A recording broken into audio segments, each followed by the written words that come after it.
Press वार्ता में मैं अनुप्रिया प्रदेश प्रवक्ता, साथ ही मेरे साथ में मौजूद बड़ी बहन जनता दल यूनाइटेड की प्रदेश प्रवक्ता अंजुम आरा दी, साथ ही मीडिया पैनलिस्ट बहन पूजा पैट्रिक जी। आज हम एक महत्वपूर्ण विषय पे आपके समकक्ष आए हैं और आपका स्वागत करते हैं। कल जिस तरह से माननीय मुख्यमंत्री जी ने महिला संवाद यात्रा को हरी झंडी दिखाई है, वह यात्रा जो पूरे बिहार में 2 महीने तक चलेगा और 70,000 से अधिक जगहों पे वह आयोजन होगा और कुल 2 करोड़ महिलाएं संवाद में हिस्सा लेंगी। और हमारा महिला संवाद यात्रा से हमारी महत्वाकांक्षा यह है कि बिहार में जितनी योजनाएं जो चली हैं, विभिन्न योजनाओं, महिलाओं को मजबूती के लिए, महिलाओं के सशक्तिकरण के लिए, महिलाओं की आर्थिक, सामाजिक, राजनीतिक मजबूती के लिए, जिस तरह से माननीय मुख्यमंत्री जी के दृढ़ संकल्प से आज महिलाओं के दृश्य परिदृश्य जो बदली है उसका जायज़ा लेंगे और उस जायज़े लेने के बाद आगामी समय, आने वाले समय में कैसे और किस तरह से उनकी मजबूती के लिए, आधी आबादी की मजबूती के लिए हम योजनाओं को निर्माण करेंगे। लेकिन जब बात महिला संवाद की हुई तो मैंने देखा कि आज नेता प्रतिपक्ष आदरणीय तेजस्वी यादव जी के पेट में दर्द होने लगा,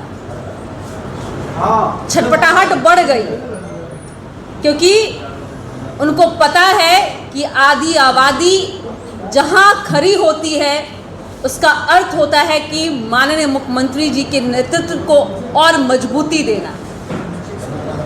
लेकिन राजनीतिक महत्वाकांक्षा इस कदर उन पे हावी हो गई है कि कोई भी योजना उनके लिए उनकी राजनीतिक पतन का एक मार्ग समझ में आ रहा है, जिससे वो चिंतित महसूस हो रहे हैं और अनर्गल प्रलाप कर रहे हैं। मैं उनको बता दूं कि उनकी सोच की तरह हमारी पार्टी काम नहीं करती है। उनकी सोच अपनी राजनीतिक, पारिवारिक राजनीतिक पर सीमित है। हमारे लिए पूरा बिहार हमारा परिवार है। हर एक वह परिवार जो बिहार में रह रहा है वो हमारा परिवार है और सबकी विकास की चिंता माननीय मुख्यमंत्री जी को है। लेकिन तेजस्वी जी, जैसा कि मैं पहले भी उन्होंने घोषणा की, माई बहन योजना, माई और बहन कौन, माता राजमाता आदरणीय राबड़ी देवी जी और बहन 2 बहनें आ गई हैं, मीसा भारती जी और रोहिणी आचार्य, कई कतार में हैं। यही योजना चलेगा, लेकिन हमारी योजना है सीधा संवाद, महिला से संवाद, उनकी सशक्तिकरण में किस तरह की विकास की गाथा लिखी गई है और कहाँ अभी हम पीछे हैं, इसका जायज़ा लेकर के उनकी मजबूती के लिए काम करेंगे। लेकिन उन परिवारवादी पार्टी को ये बात समझ में नहीं आएगा। आप चिल्लाइए, आप रोइए, लेकिन वोट वहीं गिरेगा जहां महिलाओं को सम्मान होगा। महिला के सम्मान के लिए नीतीश कुमार जी हैं और वोट भी 2025 में महिलाएं इसी रूप में बताएंगी। इसी बहुत बहुत धन्यवाद बहन अनुप्रिया जी। सभी मीडिया से आए हुए हमारे भाइयों को सबसे पहले आभार कि आप इस प्रेस वार्ता में यहाँ मौजूद हैं।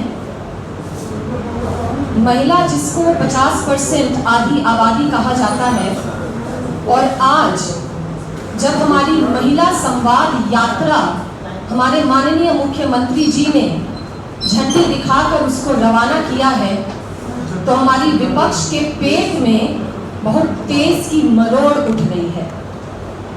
वो विपक्ष जिसने आज तक महिलाओं के उत्थान के लिए, उनके सशक्तिकरण के लिए कुछ भी नहीं किया, और आज वो भयभीत है कि कैसे ये महिला संवाद यात्रा ऐसा ना हो जाए कि माननीय मुख्यमंत्री जी के किए हुए कार्यों के लिए ये जो यात्रा निकाली गई है और हमारी बहन और बेटियों से वार्ता करेगी कि उन्हें कोई तकलीफ, कोई दिक्कत, कोई परेशानी तो नहीं, कहीं ये उनके कम महिला वोट का सबब ना बन जाए।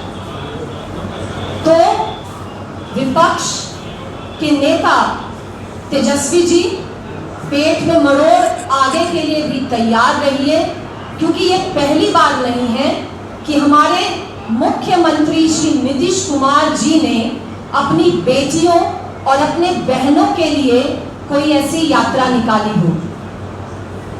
वर्तमान में ये यात्रा निकली है और पहले भी कई यात्राओं के माध्यम से उन्होंने अपने प्रदेश की बहनों, माताओं और बेटियों से संवाद कर उनकी परेशानी और उनकी दिक्कतों का जायजा लिया है।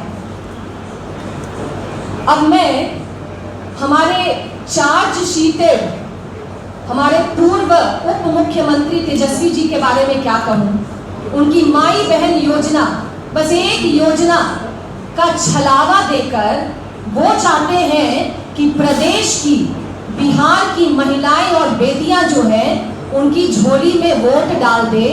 तो मैं बताना चाहूंगी हमारी विपक्ष को कि हमारी बेटियां हमारे ही माननीय मुख्यमंत्री जी की शिक्षा प्राप्त कर अब अपना मन सुदृढ़ कर चुकी हैं कि जिन्होंने उनके उत्थान के लिए इस इतने वर्षों में 19 वर्षों में कार्य किया है, वो दोबारा उन्हीं की झोली में अपने वोट डालेगी। हम अगर अपने मुख्यमंत्री श्री नीतीश कुमार जी को देखें तो हम यहाँ 3 बहनें बैठी हैं। एक प्रवक्ता सिर्फ होने के नाते नहीं, इस प्रदेश की बेटी और बहन होने के नाते हम उन्हें एक पिता स्वरूप देखते हैं। एक बेटी का जन्म घर में होता है तो भाई माँ बाप के कंधे झुक जाते हैं ये बोलकर कि वह बेटी जो है वो एक बोझ के रूप में जन्म ली है। लेकिन आज 2005 के बाद से हमारे पिता स्वरूप माननीय मुख्यमंत्री जी ने बेटियों के लिए जितना काम किया है, आज बेटियों को अभिशाप नहीं बल्कि आशीर्वाद माना जाता है।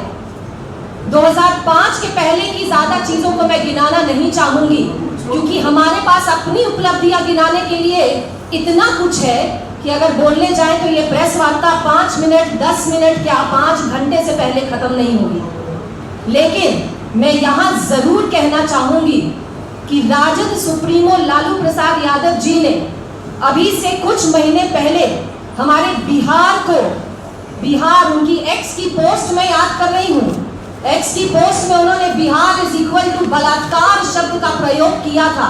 अरे भाई आप कैसे इंसान हैं? अरे भाई आप कैसे पूर्व के हमारे मुख्यमंत्री हैं कि हमारे बिहार प्रदेश के नाम को एक्स की पोस्ट पे शर्मसार करने में भी आपको लज्जा नहीं आई थी? इस तरह के शब्दों का आप प्रयोग करते हैं। और उसी तरह से हमारे चार्जशीटेड तेजस्वी जी भी सिर्फ एक माई बहन योजना अंतर्गत हमारी बहनों के वोट को लूट लेना चाहते हैं। तो घबराइए नहीं, हमारी बेटियां सशक्त हो चुकी हैं और आपको वो 2025 में दिखा के जरूर दम लेंगी कि वो वोट जो है वो विकास की गोद में डालेंगी, ना कि किसी दूसरी अन्य पार्टी के गोद में। अभी अभी सुनने में आया कि कांग्रेस भी जो है हमारी, वो भी हमारी विपक्ष की पार्टी, वो भी महिला संवाद के लिए बहुत ही लालायित हो उठी है। तो भाई चलिए ठीक है, कोई बात नहीं, देर आए दुरुस्त आए। और हमारे माननीय मुख्यमंत्री जी से प्रभावित होकर, उनके महिला सशक्तिकरण के कार्यों से प्रभावित होकर आप भी संवाद यात्रा निकाल लीजिए। लेकिन ध्यान रहे कि महिला वोटर हमारे विकास पुरुष माननीय मुख्यमंत्री जी के साथ है और साथ थी और भविष्य में भी साथ रहेगी। थोड़े अगर हम लोग आंकड़ों में थोड़ा चले जाएं अगर, तो जैसे मैंने कहा कि एक परिवार में बेटी का जन्म हो तो उसे बोझ मान लेते हैं, लेकिन मुख्यमंत्री जी के कार्यों की वजह से बेटियां बोझ नहीं आशीर्वाद हो गई हैं। तो बेटी के जन्म पर 1 वर्ष पूरा होने पर तथा आधार कार्ड पंजीयन कराने पर हमारी बेटियों को बहुत अच्छे से अनुदान राशि दी जाती है। जब बेटियां अपनी प्रारंभिक शिक्षा में स्कूल जाना शुरू करती हैं तो उन्हीं के लिए कन्या उत्थान योजना के तहत हमारे माननीय मुख्यमंत्री ने बालिका साइकिल योजना और छात्रवृत्ति योजना का लाभ हमारी प्रदेश की बेटियों को दिया है। जब वो इंटर पास करती हैं तो 25,000 की राशि उनको दी जाती है।